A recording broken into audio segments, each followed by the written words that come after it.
Doctor Nisha back with new video. First இந்த autism spectrum disorders தான் சொல்லுவாங்க.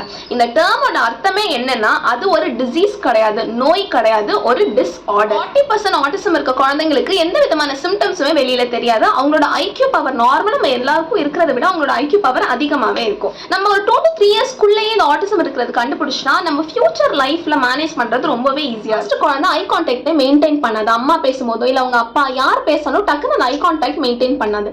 நெக்ஸ்ட் வந்து நேம் ரெஸ்பான்ஸ். குழந்தை ஒரு 9 monthsக்கு மேல வந்துட்டாலே பேர் சொல்லி கூப்பிட்டா நல்லாவே ரெஸ்பாண்ட் பண்ணும் நார்மல் குழந்தையா இருந்தா. பட் ஒன்ஸ் உங்க குழந்தை எவ்வளவு டைம் பேர் கூப்பிட்டாலும் ரெஸ்பாண்ட் பண்ணலன்னா கண்டிப்பா அது ஒரு ரெட் ஃபிளாக் தான். நம்ம டாக்டர் கிட்ட கன்சல்ட் பண்ணி குழந்தைக்கு என்ன வேணும்னு எக்ஸ்பிரஸ் பண்றதுல கொஞ்சம் கஷ்டப்படுது. நார்மல் குழந்தைங்க வந்து இது வேணும் அது வேணும் பாயிண்டிங் பண்றது இங்க இருக்காது. 1 year 2 year பக்கமால வந்து மோர் than 50 words குழந்தைங்க பேச ஆரம்பிச்சிடும். சோ அதுவும் கொஞ்சம் டிலேடா இருந்தாலும் கண்டிப்பா நம்ம ஒரு கன்சல்டேஷன் எடுத்துக்கலாம். இதே விஷயத்தை திருப்பி திருப்பி திருப்பி பண்ணிட்டே இருக்கும். ஏதோ ஒரு பொருளை எடுத்து இப்படி ரிப்பீட்டேட்டிவா ரொட்டேட் பண்ணிட்டே